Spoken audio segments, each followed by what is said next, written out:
Good morning, New Creation. I say this every year, but I'm always like, can you believe another year has passed and we're back? I was thinking this morning, and I can't remember exactly how many years we've been doing this for, but it's probably since about 2011 or 2012 that we've had this one service every year to share with you what's on our hearts and what we've been doing for the year. So we thank you for putting up with us for so long. So we wanted to give you a bit of a snapshot to start off with of what our year has looked like. So this year we said goodbye to two of our children. Our oldest, who matriculated and was turning 21 in January, left us to go and live with friends. And then we had an adoption of a 2-year-old, which was obviously amazing. But we also welcome two children, because the moment one leaves, somebody else comes straight in. And in actual fact, we probably turn away between 5 and 10 children a week. So that is the need that we currently face. So we got 2 new babies who we love to bits. They're bigger than that now. So this is what our family currently looks like. And that's why we call this day Oasis Haven Family Day.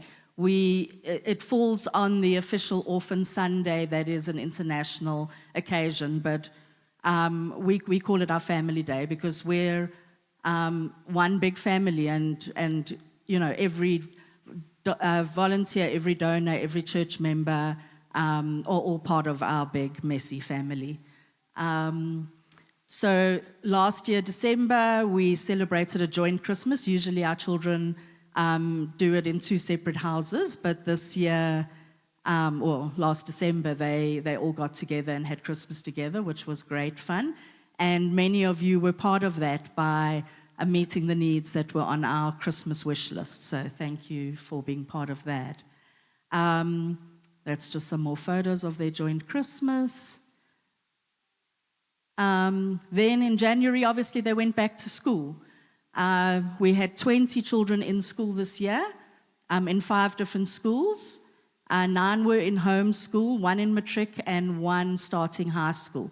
Now, if you've got 2 children, and you think about how your January looks, or December and January, having Christmas and then back to school, and how expensive it is, and how busy it is, and finding the right textbooks, and making sure everybody's got new uniform, and do your school shoes still fit? Well, that's our social work team's life in the first 2 weeks of January.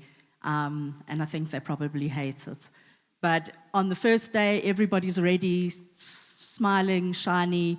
And yeah, we're really proud of the fact that we're able to always pull that together. Please look at how cute that little one is, where her bag is as big as her. All right, then we celebrated Valentine's Day, which is always a hit. And then we had 20 birthdays this year. So, yeah, some days we have 2 on the same day. And for birthdays, we always have a celebration. So they get gifts, they get a beautiful cake. You can see that one there in the corners. Although there's 2 pictures of cakes there. They get a beautiful cake, and they get to choose what they would like for dinner, as in a takeaway, because for that, for them it's a spoil. In my family, takeaway is often the staple diet. For them, it's it's a spoil. So that's what birthdays look like. And then we celebrated Heritage Day. And I think all of our kids, if I remember correctly, were at church on that day. All of them were here. And they all dressed up, and they had a great time. So it's just more of Heritage Day. Then Spring Day, I think it was a little cold, but some of them had picnics at school. There was just a lot going on. Please look at is that tie-dye and sunglasses and a I don't know, a ninja thing around your head. Okay, then we had a few outings that happened, outings and innings, if it actually happened at home. Most of our outings include a good dance party. Well, sorry, let me. Okay. Okay, you're not going to see them dance. Sorry. All right, horse riding and ambulance tour outing. It was actually a horse riding outing, but because they had an ambulance there in case there was any emergency or accident, they got to have a tour of the ambulance, which was fun, and got to meet the paramedics and ride horses. Then we found out that we were having an adoption match. Now, this was our first adoption in a year, and it was our first international adoption since before COVID. So it was a big celebration. This young man was matched with a single mom in Denmark. So he received a book, which you can see there is pictures of his room and the garden that was in the book. And that little Teddy is a character in, I think it's a cartoon that they have or something. And you can see him there. He's in all the pictures. So it was to kind of help him to feel connected. So he carried that little guy around with him every day until he left. But what was really cute was he walked around going, I go Denmark, I go Denmark. I don't think he knew what Denmark was, where it was, anything, but he told everybody, I go Denmark. Then we celebrate. So that was our party when he was leaving. So we just had a celebration. And then they got to see snow for the first time. You all know it was very little, but it was fun anyway. Our boys' house, I don't have the video, but our boys' house, they were dancing in the snow, many of them with their shirts off, I don't know, doing something. But yeah, that was special for them. And it was also a year of learning and growth. So lots of learning happened. They learned to grow their love for reading. Blairgowrie Primary has got a program where some of their leaders come every Saturday and read to our children. And so they really learn to love that. We also now run an in-house library, which Teresa runs for us. So on a Monday, they come with their little library book, and they get to choose another one, and it's written down who took what, and that's really, really helped for them to learn to love reading. They developed their skills in cooking, so part of our new programs on weekends, certain caregivers need to take certain children into the kitchen with them so that they can learn to cook, so that one day when they leave us, they will eat more than 2-minute noodles. We learned counting in 3 languages.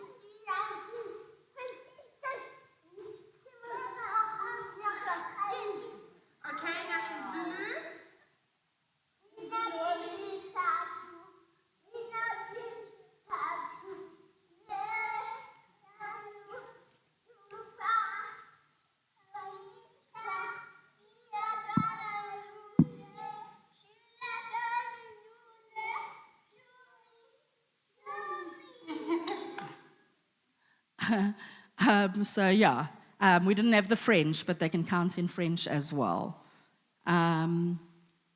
Then we started CrossFit. I think it might be a bit of a pandemic in New Creation. Even the MD and the social worker are doing CrossFit. Some of us more successfully than others, but we're doing it. The kids have really, not everybody is part of this program, so it was chosen more for the children who didn't have extramurals in their schools, but they really enjoyed it, and some of them are really, really good. So I see future, I don't know, SA champs. And then last year when we were here with you, we celebrated the fact that our young lady who has got cerebral palsy had just started walking with a walker.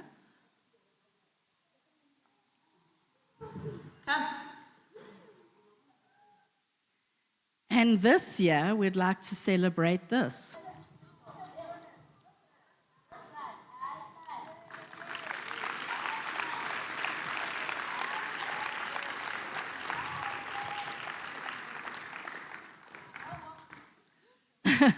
And there's always one thing that's going to make me cry every year, right? They also learned about pregnancy. So Simone, our social worker, was pregnant. She gave birth in January, and they had a few questions. Whoa, did I do something? No. Some of them weren't so sure that there was a baby in her tummy. Why? Because our kids are used to babies arriving in motor cars. They don't get to see newborns coming from a mom's tummy, right? They get fetched by me or by Simone or arrive with a social worker. And they were like, what do you mean you got a baby in your tummy? There was one or two of them, they were concerned that maybe she was just really full and had eaten a bit too much. And then the boys wanted to know, when they found out it was a boy, was, will he live at the boys' house? And while that's sweet, it's also really sad that that's what they think, it needs to be the next step. They almost can't comprehend that, no, you're just going to live with your mom and dad. All right, this little guy learned to tie his shoelaces, say a speech, write his name, count in twos. He had his first entrepreneurship day, and a year ago, the education department had done an assessment and had said that he needed special needs education. We were not in disagreement, but we started him in OT, and we homeschooled him for the first 6 months, and then in the middle of the year, we sent him to grade R at a formal school. And this was his first ever speech.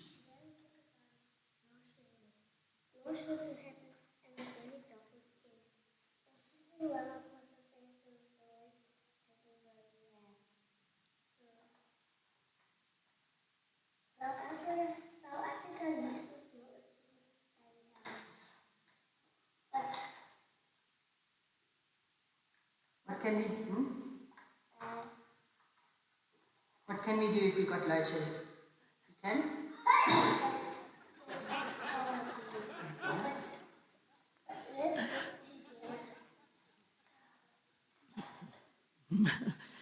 So there you go. If you have load shedding, we can work together. All right, but it was also a year of dress-up fun, lots and lots of dress-up. Oh my gosh. Check out little Lebo, that's a boy in the middle wearing one of the child and youth care workers' wigs. And it was just a year of being children, because I think often we can forget that our children are just children and they get to just be children. We really some days had the most fun, and naturally we kept on dancing.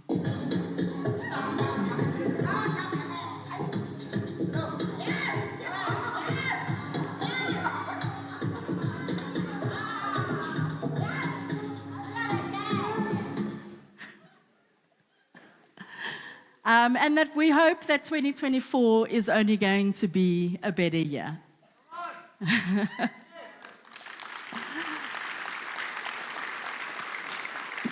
So at this point, I was meant to go and sit down because I've learned very well this year how to delegate, and Q was going to do the next stage. And he got into an accident on his way here this morning.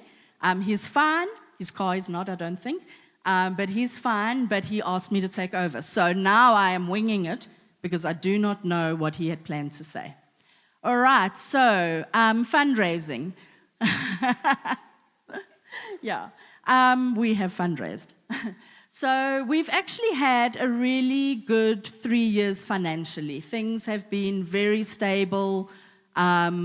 We've been able to invest in many things that we weren't able to invest in before. And usually in the year, we struggle at the beginning of the year, and from about September, money starts coming in. And this year, we've seen a completely different pattern. So we were fine up until about September, and then things got very, very rocky. We are obviously have lots and lots of plans in place, but that's just really where it's been going financially. And the reality is in order to provide the children with what you just saw, we need money, right? There's only so much you can do with donations in kind. We always appreciate them, they really help, but finances are the things that we're always needing to get. So just to be ending off this year, we have campaigns coming up, and the one is the Beans on Toast Challenge. Now, some of you may remember it from a few years back. We're really just reviving it. Delicious.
So why a beans on toast challenge? So when you live in a children's home, you often don't get much choice about what your meal's going to be. In fact, other than on your birthday, you get no choice because we have a menu, we work on what we've got in the pantry, and we try and put together healthy meals. Often, things are donated such as baked beans. I love baked beans, so no problem with that, but that's not what you're wanting to be having all the time, right? So the challenge is, instead of eating whatever it was, what you were going to have that night for dinner, have beans on toast, just to see how it feels to have no choice and, eat beans on toast. So have beans on toast, take a photo, share it on social media, because let's get some fun going. Challenge somebody else to take up the challenge. What we'd like to suggest is, like when I challenge Milan, I'm going to first say to Milan, can I challenge you? Because I'm not going to put it on social media. I challenge Milan Dennison. And Milan's like, I'm really not doing it, Beverly. So put a photo, challenge a friend, and then donate what you would have spent on your normal meal to the children that call Oasis Haven home. So whether that is that you were going to have a 100 Rand meal from McDonald's, or you were going to have 1,000 Rand, I don't know, whatever, just donate for that one night's meal to the children. Good morning, church. Oh, okay, wait, I want to stop you. Sorry. Good morning, church. My name is Yvette. Running permanently is always sponsor a child. We've spoken about it in Oasis before. It's 200 Rand a month on a debit order system, and you get information around the child you're sponsoring, such as their favorite color, blah, blah, blah. Not, the like, oh, how did they come to us, or what are their problems, but just general information. You get an update every 6 months how they're doing. And 200 Rand doesn't sound like a lot for children. And currently, I think it works out about 20,000 a month per child that we need. But 200 Rand doesn't sound like a lot. But if we have 1,000 people each giving 200 Rand a month, it makes a massive difference. So this is just an interview of one of our donors. That's obviously a New Creation member who is currently part of the program, and we just asked her to share what the Sponsor a Child program means to her. Good morning, church. My name is Yvette. I am a lecturer at the University of Johannesburg, and I've been a member of the church for 2 years. I enrolled to sponsor a child, and this year I've added another child to my list. And the question is why? I'm excited to do this because you cannot outgive God. And in my little space, I'm able to be part of what God is doing in the lives of these little children. As children of God, we seem to be unconscious of what God has made us, what He has planned for us, what He has orchestrated for our lives, and we stray. And in that, we lose focus. If only we can focus and be in that consciousness that God has chosen us. He has separated us. He has set us apart. And He's not just setting us apart. He took us out of darkness.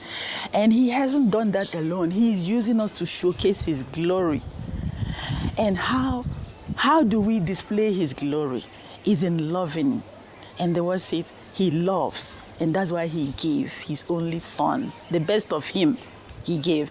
So loving is what God has made, is our nature as children of God. And loving goes with giving. And you know what I've realized? As you give, you're never empty. You're never left alone. I want to encourage you to join me. And on this note, I just want to say that my partnership with this orphanage will not diminish. It will never go down. Instead, it will keep increasing as long as I live. By the grace of God. Good morning. So I think often, people want to give and they want to know how they can be involved. And we'll often be asked, what do you need? And when we say we need money, you know, the feeling is very much, oh, no, I don't have that.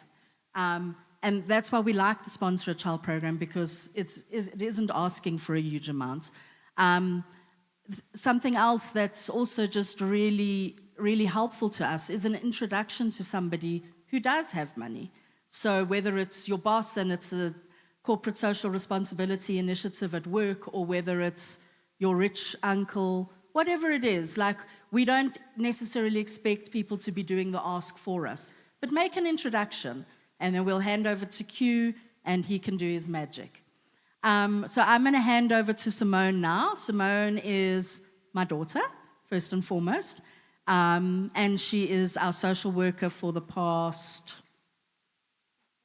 since 2018. I can't even do the maths, 5 years, 6 years, somewhere there. 5 years, hey?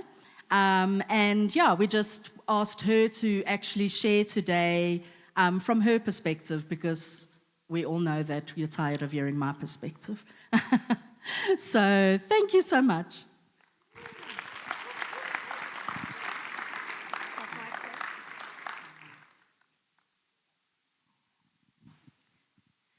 Okay, so welcome, and thank you for allowing Oasis to share with you on a day that's really special to us. For those of you who don't know me, I am Simone. I'm the social worker at Oasis. And throughout the years, we've always had our amazing managing director who's used this opportunity to both educate and advocate for the 20 children in our care. This year, sorry to the Bev fans, I have been given the opportunity to talk about our theme, which is Raising Hope. So, when given the task of finding a theme, I was inspired by a sitcom called Raising Hope, and for those of you who have not watched it, it is about a 23-year-old man named Jimmy, who suddenly finds himself with the task of having to raise his baby as a single father, because the baby's mother is imprisoned. It's very dramatic, but it is a good show. And he has absolutely no idea what he is doing, and he spends the first episode fighting with his family about actually keeping this child. As I said, Jimmy is completely clueless, but all he knows is that he needs to do everything in his power to raise this baby, whose name is Princess Beyonce. And he decides the first thing to do is to change her name, that she won't get bullied at school, and so he changes her name to Hope. So by the end of this episode, baby Hope has crept into everybody's hearts, and the family, despite having nothing, do absolutely everything in their power to give this baby the lives that they had wished for when they were growing up. So, this is so easily linked to vulnerable children, as just like baby Hope, these children did not ask for their circumstances, but they are deserving of a community who is willing to do everything in their power to help us raise independent, capable children, and to inspire confidence and worth. That these children can be successful, contributing members of society. But often when talking about vulnerable children, it's easy for us to turn off and to stop listening because these children are not our calling. It's also easy for us to turn a blind eye because it's not affecting our children. You might even feel annoyed that you're having to listen to the same problem again. So this has always been very frustrating for me because I've always found it very easy to care. So I don't understand why it's not easy for other people to care. So I had to start doing a little bit of research over the last few months. And throughout the Bible, I found a lot of information about what we should be doing with vulnerable children. And I found that God is very clear in His Word. He doesn't suggest us caring for children. He expects it.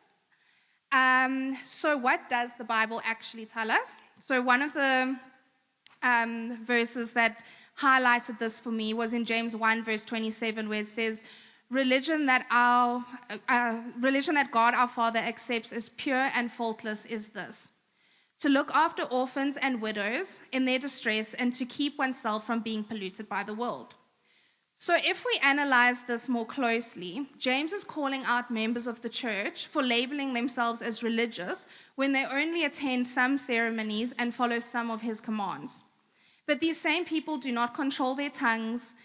They worship false idols and gods, and they were tainted by the evils of the world. So to me, this actually sounds a lot like modern society, where we still do not control our tongues, where we care more about what's happening to the celebrities than to our fellow community members, and where we are obsessed with technology. So, where was I? So then James says, although it will not be easy, we can return to pure and faultless religion by moving away from the world's evils and by caring for the vulnerable. So James is telling us that by choosing to not care for the vulnerable, we're actually lying to ourselves about being truly religious. So what does care actually mean? So God is very clear in his message, but I'm still confused. And I think that I was confused because it comes down to what actually constitutes as care. And this is where the message gets a little bit blurry. The Bible doesn't give us specifics of exactly what we need to do to care. I personally believe that this may be where calling comes into play. For some people, it might be financial care, where for others, it might be things like mentorship or educational care, or even skills building. But for me, it is adoption. And I think that this starts to make the message a little bit clearer, that care has many contexts, but it always has to be purposeful, physical, and intentional. And if it is not, then it is not care. So a little bit more about what the Bible says. I carried on doing research, and I found the exact same verse. But instead of using the word care for orphans, it said visit orphans. And this word instantly triggered me, because the word visit is so fleeting and temporary. And in my experience, this actually causes so much more harm than it does good. Oasis gets a lot of requests of, can I come and spend my birthday? Or can I come for 1 hour while I deliver food? And it's great for the hour. I think the children enjoy it. And then you leave and you never come back, and they're just reminded about how alone they really are. So this, for me, could not be what God intended. So then I thought further about the word visit, and I was like, okay, but positively, I visit my parents. And what does this mean? So to me, it's where we laugh and we bond and we de-stress and we start to fill up our emotional tanks. So this makes a little bit more sense to me about maybe that's what God means by the word visit. It's about building bonds, building relationships, and creating a sense of security. So once again, this has to be a conscious effort that continues to develop over a period of time, or this version of visit cannot be achieved. So just quickly, if you look there, what does it mean to visit orphans or vulnerable children? It is building bonds, it is strengthening connection, it's consistent, it's value-adding, and it's about meeting a need. It is not once off. It is not for social media. It is not to teach your children about what giving is. It's not a birthday party venue, and it's not a place where you can give untrained therapy sessions. So to continue, the Bible also in Isaiah 1 verse 17 says, learn to do good, seek justice, rebuke the oppressor, defend the fatherless, and plead for the widow. Although this verse extends to more than just vulnerable children, there are two key phrases.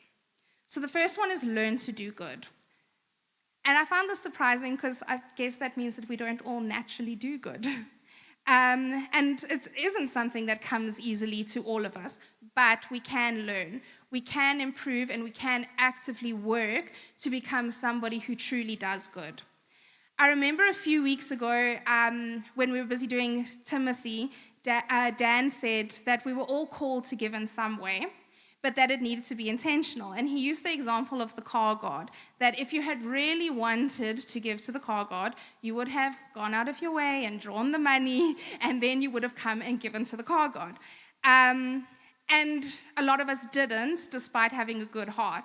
And this message really resonated with me, because that's said to us that if we really wanted to do good, or if I really wanted to do good, I needed to inconvenience myself. And if I And then I would go and I would draw the money. So most of us, I think, fell into this category. And actually from then on, I've challenged myself a little bit to actively do good and to put more effort into it. I can't just say I'm a good person and then not.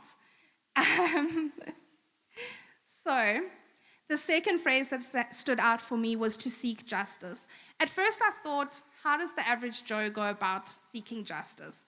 Because I'm a social worker and every day I feel like I am failing these children. I'm not righting wrongs of their past. So how is just a normal person going to do this?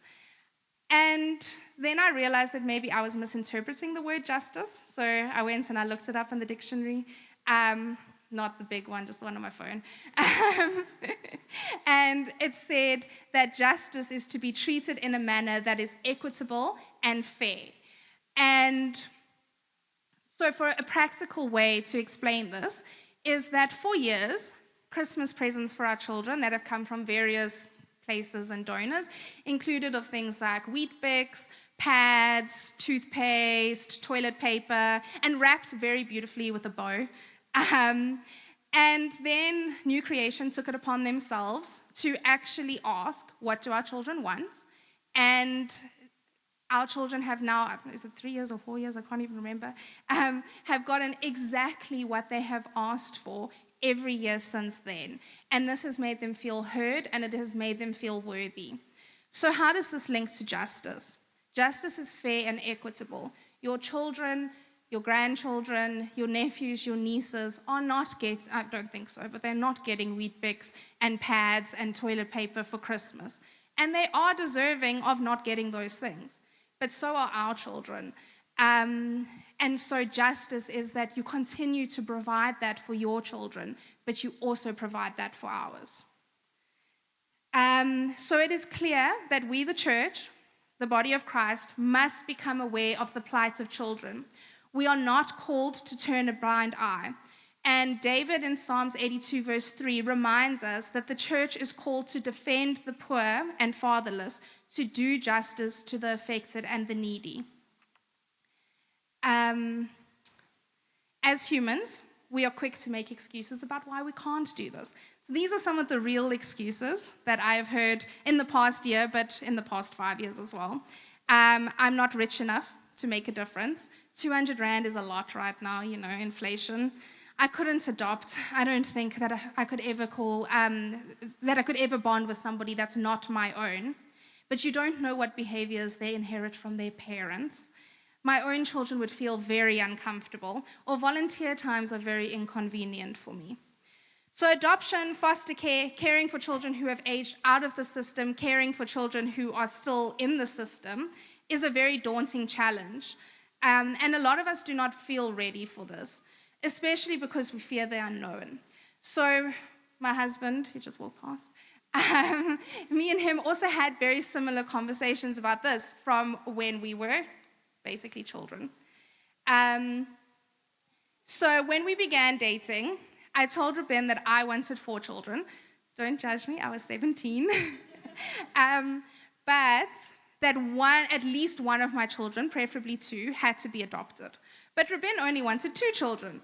And as we matured, I said, I actually don't care how many children we have, but 1 child has to be adopted. So then we got married, and our agreement going into marriage was that Ruben decided 3 children was a good number. For some reason, he wanted to test out 2 biological children, and then he said, then we should adopt. And for me, I was always more comfortable with the idea of adopting because I felt like I could be a parent in any form. I had no fear about bonding because I had bonded with every single child that had walked through the doors of Oasis and felt like if I was given the opportunity, I could be the parent to any one of them. Ruben, on the other hand, was worried about bonding. So we discussed adopting a baby girl because he had always made connections easier with girls. And when we were pregnant, he was actually very, very nervous to find out that we were having a boy because he wasn't sure if he would even be able to bond then. But bonding is a funny thing because when Nathan was born, Ruben effortlessly became a dad. And he fully immersed himself into this role, to the extent that I even became a little bit jealous about how cute their bond was. But me, on the other hand, I did not bond instantly. And I had no idea what to do because I had never not bonded. I felt like a failure because what kind of mom doesn't bond instantly? So, if you know me, I am a Googler. So onto Dr. Google I went to try and find out why I wasn't normal. And what I found here was hundreds of women who were experiencing the same thing, where logically we knew that we loved our babies and we would fight to the death for our babies, but we just didn't yet feel connected. And so then I relaxed a little bit and I placed less pressure on myself and I focused on healing. And the next thing I knew, I was bonded. And I can't tell you the exact time because it wasn't an event. It was a process of our daily routines, our quality time, our singing and our laughing, and this created an unbreakable bond. And for me, this is just like adoption, where a bond may not be instant, but it can be developed. Ruben and I also discussed money. And when we would have enough money to have children and when we would be in a financial place to adopt a child. I don't know why Ruben was always convinced that an adopted child would cost more than a biological child. So once again, I was very naive and I saved up my money and I thought that 20,000 Rand in the bank we were settled. And it was a lot of money and it was a perfect amount of money for the first 6 weeks. And then we had nothing. So this got me thinking, if we were going to use money as an excuse, because it was easier that way, but when we fell pregnant, we couldn't use it as an excuse. We just had to make do with the money that we already had. So I know for myself that I can't use this as an excuse because I know that God has a baby for me that's not going to come out of my body. So therefore, as a family, we would be forced to make the financial changes to make it work. And I needed to be intentional in building our family in order to be able to financially maintain another child. And this is why James said that it would not be easy because these choices and decisions are life-changing. They would be life-changing for myself, for us as a couple, and for our future family. So Oasis Haven has been caring for orphan and vulnerable children for 23 years. And in this time, we have cared for 115 children, 20 who were reunified with their family, 20 who went into foster care. Unfortunately, 4 of these children died. 2 were transferred to different homes, and 2 aged out, meaning that they left Oasis with no one. And 45 children were adopted. So of these, 19 children were adopted and fostered by people in this church. So this means that 19 children were given the best possible chance of having a successful life. And that is what the power of the church is. Having said this, we know that adoption is not possible for every family, and also it's not legally possible for every child. So as such, we need to find ways that we are still able to care for vulnerable children. God has stated that we need to care for orphans, and in order to do this, we need to understand their challenges. So what is the plight of vulnerable children? Just to name a few: loneliness, fear, loss, grief, unknown futures, illness, separation, identity challenges, unknown history, poverty, physical abuse, sexual abuse, neglect, educational gaps, and this list can continue for hours. So to explain this better, I want to invite my 3 volunteers on stage. Sorry. She just left. So what I've asked them to do is I've asked them each to write their 3 favorite people, their 3 favorite things, and 3 wishes or dreams that they might have for the future.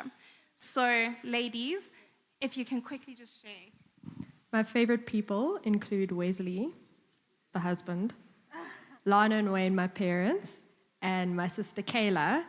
My 3 things are musical instruments, art supplies, and my bed. And the last one, my dreams or wishes, is to live a life of servitude to the Lord, for that good and faithful servant thing, the end, to go to Bali, and a bigger car.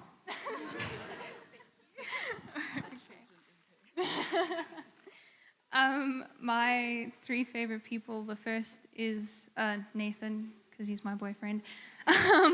My siblings, there's a lot of them. And then Auntie and Uncle Jay. And then my favorite things, I love books, music, and like data, art supplies, or anything, crafty.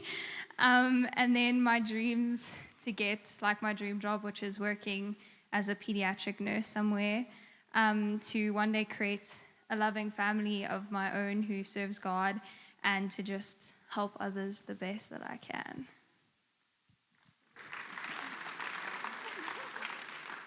My 3 favorite things are food. Daniel's food. Heels, music, and my 3 favorite people should not get to their heads: Sam and Martha, Jackie Hill Perry, Azola and Lindy, and then the 3 things that and my friends. 3 things that I would love to do is go to South Korea to eat all their food, travel all over Africa, and compete in a CrossFit meet. Okay, ladies, do not go anywhere just yet. So you guys have beautiful smiles, and I'm going to turn those upside down. Please, may you choose one person that you would like to get rid of. They're no longer in your life. Wesley. No, I'm just joking. I'm playing. I'm joking. I love you. What, one thing? No, one person. Just a person? That you chose. I can't do it, Simone. I love them all. Okay, well, she said Wesley first, so Wesley's gone. Okay, pick one thing. Just One thing. Oh, I'll go with art stuff. Okay, her art stuff is gone. Passions. Sorry. Pick one dream. One dream that I can get rid of the South Korea one. The South Korea one. Okay. So now those things are gone. They're no longer in your lives. And now another terrible event has happened. But this time you don't get to pick. It's me. Can I please have your papers? So that's just like... Okay, so goodbye, Lana and Wayne. Sorry. That's very sad. Sorry, you're not allowed to get your dream job. And food. No. You're really going to struggle. Okay, thank you, ladies. Okay. So vulnerable children do not get to choose what their biggest loss is. They have no power in this, whether it is because of death, abuse, abandonment, or an adult always decides this for them. Vulnerable children are hurt, they are neglected, and they are displaced. They are made to leave everything that they know in the hope that we'll put them in a better place. Vulnerable children did not get to choose which loss what thing they lost, and they certainly did not get an opportunity to ask for a loss back. As such, it is expected that they are hurting, that they are fearful, that they lack trust, and that they fear connection. And I believe that this is the reason that God is adamant in the protection of vulnerable children. So at Oasis, we use Maslow's hierarchy of needs. Once you understand the plight of vulnerable children, it's much easier for you to meet their needs. So if you're looking at this, how it works is that you have to meet the bottom tier in order to move up to the next one, and then it follows on from each other. So the first level is physiological, which is food, shelter, clothing. And this is where a lot of our donors do get involved. And this assistance is vital in order for us to continue.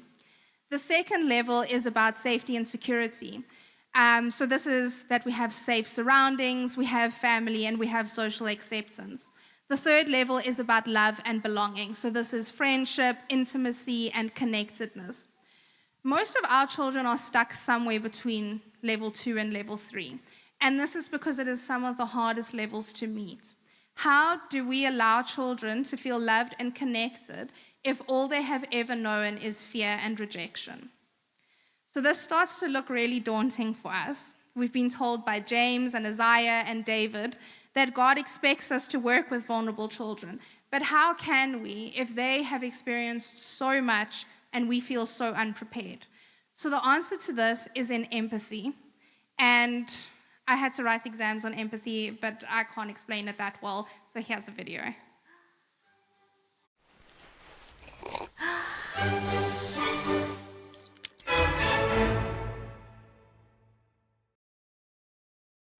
So what is empathy, and why is it very different than sympathy? Empathy fuels connection. Sympathy drives disconnection.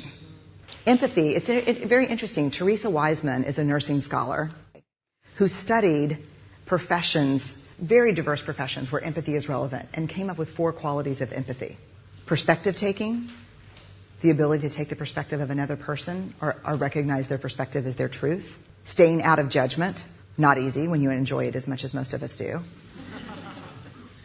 Recognizing emotion in other people and then communicating that. Empathy is feeling with people.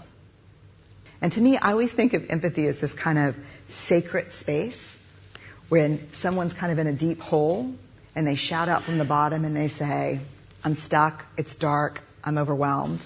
And then we look and we say, hey, you climb down. I know what it's like down here, and you're not alone. Sympathy is, ooh, it's bad, no, you want a sandwich? Empathy is a choice, and it's a vulnerable choice, because in order to connect with you, I have to connect with something in myself that knows that feeling. Rarely, if ever, does an empathic response begin with at least. Yeah. And we do it all the time. Because you know what? Someone just shared something with us that's incredibly painful, and we're trying to silver lining it. I don't think that's a verb, but I'm using it as one. We're trying to put the silver lining around it. So, I had a miscarriage. Oh, at least you know you can get pregnant. I think my marriage is falling apart. At least you have a marriage. John's getting kicked out of school. At least Sarah is an A student. But one of the things we do sometimes in the face of very difficult conversations is we try to make things better. If I share something with you that's very difficult, I'd rather you say, I don't even know what to say right now, I'm just so glad you told me. Because the truth is, rarely can a response make something better. What makes something better is connection.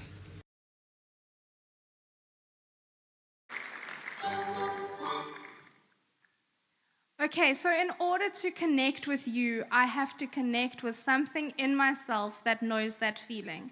And this is so scary for us to do. Because why do we want to connect to these feelings of loss? And this is where it becomes easier to walk away or to have a superficial relationship. And where children say things like,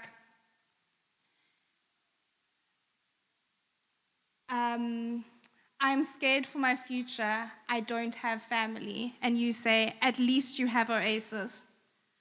Or, I hate that I was born, everyone has left me, at least you have a good life now. I can't remember what my mom looked like, she's been dead for so long. At least you know your mother loved you, other children were left by theirs. I don't feel like anyone loves me, at least you'd be adopted one day. Or, my favorite one is, but Jesus loves you.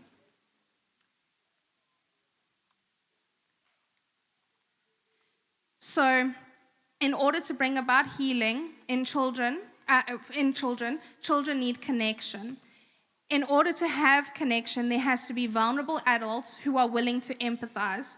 Only once there is empathy and connection, so once there is empathy and connection, there will be healing. But for you, as the adult, once there is empathy and connection, it should be impossible for you to want to do nothing. So if we carry on with Maslow's hierarchy and we get to level 4, this is self-esteem. So this is a critical area that you can play a part in, but there does have to be a shift in thinking.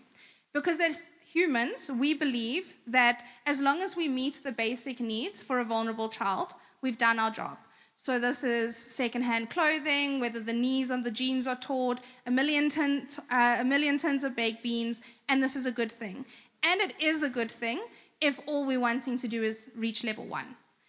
But if we are wanting to achieve another level, of level 4 with self-esteem, children need confidence and they need to feel worthy.